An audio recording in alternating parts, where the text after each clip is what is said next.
Hello les amis, je vous retrouve pour une nouvelle vidéo sur le football international et la Ligue des Champions 2023-2024 et je vais vous présenter le match RB Leipzig contre Young Boys Bern. C'est un match qui a lieu ce mercredi 13 décembre 2023 à 21h pour le compte de la sixième journée dans le groupe G. Alors dans cette vidéo, je vais revenir sur le classement du groupe G avec les statistiques de ces deux équipes et résultats. On verra ensuite le classement des meilleurs marqueurs et meilleurs passeurs de cette Ligue des Champions avec les meilleurs marqueurs et passeurs pour ces deux équipes. Puis on enchaînera par les 10 derniers résultats, toutes compétitions confondues et les stats et on terminera par les compos d'équipe et tactiques éventuelles, ce qui nous permettra d'avoir une idée, une tendance à ce match. Alors dans le groupe G, les amis, on a donc Leipzig qui est deuxième de ce groupe G avec 9 points. 3 victoires, 2 défaites, 11 buts marqués, 9 encaissés, plus 2 de différence de but. Leipzig est sûr de finir deuxième de ce groupe et est déjà qualifié pour les huitièmes de finale de cette Ligue des Champions. Donc quoi qu'il arrive, même s'ils perdent, ça ne change à rien. Ils vont finir deuxième de la poule. Ils ne peuvent pas rattraper Manchester City qui a 6 points de plus et ils ne peuvent pas être rattrapés par les Young Boys de Berne qui en a 5 de moins.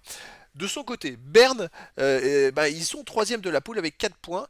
Une victoire, un nul, 3 défaites, 6 buts marqués, 11 buts encaissés, moins 5 de différence de but. Donc les Young Boys de Berne, eux, vont être repêchés, reversés, on va dire, dans l'UEFA, l'Europa League, dans l'autre Coupe d'Europe, en fait.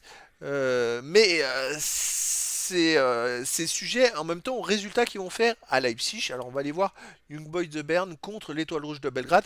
Moi je veux m'assurer de ça pour vous donner les meilleures informations. Alors déjà, sachez qu'à le match aller, Leipzig a gagné 3-1 au Young Boys Berne.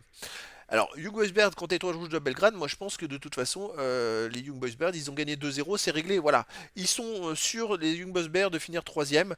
Ils ont gagné 2-0 au match retour et au match aller, ils avaient fait 2-2 à l'Étoile Rouge de Belgrade, donc ils ont le meilleur point avérage en cas d'égalité entre les deux équipes au classement. C'est les confrontations directes qui comptent, et donc forcément, dans ce cas-là, c'est les Young Boys Bern qui seraient devant. Donc vu qu'ils ont 3 points d'avance sur l'Étoile Rouge de Belgrade, eux aussi, les Young Boys Bern sont sûrs d'être troisième de la poule et vont être versés en UEFA Europa League. Donc voilà, ça va pas changer grand chose, c'est un match qui compte un petit peu pour du beurre, on va dire. Et donc ça va permettre de faire tourner les équipes. Alors on va aller voir les stats. Au niveau des buteurs, on a Openda pour Leipzig avec 4 buts, Xavi Simons 2 buts pour les Leipzig aussi. Pour les Young Boys de Berne, on a Elia avec 2 buts. Et après il y a des joueurs à un but pour les deux équipes. Pour les passeurs décisifs, Xavi Simons et Rome pour Leipzig sont à 2. Et Elia pour Berne est à 1. Les 10 derniers résultats, toutes compétitions confondues pour Leipzig, on a 6 victoires, aucun nul, 4 défaites, 22 buts marqués, 14 encaissés, plus 8 de différence de but, soit ils gagnent, soit ils perdent. Mais c'est vrai qu'il n'y a pas de juste milieu avec eux. Chez eux, ils restent sur une victoire contre Heidenheim, 2 buts à 1, une victoire contre Fribourg, 3-1. Ils n'ont pas joué beaucoup chez eux en fait. Une victoire contre Cologne 6-0, une victoire contre les Rouges de Belgrade 3-1. Donc sur les 4 derniers matchs joués chez eux, ils ont gagné les 4 matchs. Young Boys Bern, de leur côté, sur les 10 derniers matchs, c'est 6 victoires de nul de défaite, 21 buts pour, 10 contre, plus 11 de différence de but. Ça marche plutôt pas mal. Alors surtout chez eux, parce qu'à l'extérieur, ils restent sur une défaite à Zurich 3-1, une défaite à City 3-0, une belle victoire à Winterthur 4-1, une belle victoire aussi à Rapperswil Jona 2-0 et un partout à Lugano. Donc voilà, dès qu'ils jouent chez des gros, c'est quand même beaucoup plus compliqué. Et généralement, ils ne gagnent pas. Mais bon, Leipzig, c'est quand même très costaud. Je pense qu'il va y avoir beaucoup de buts, mais surtout beaucoup de buts côté Leipzig.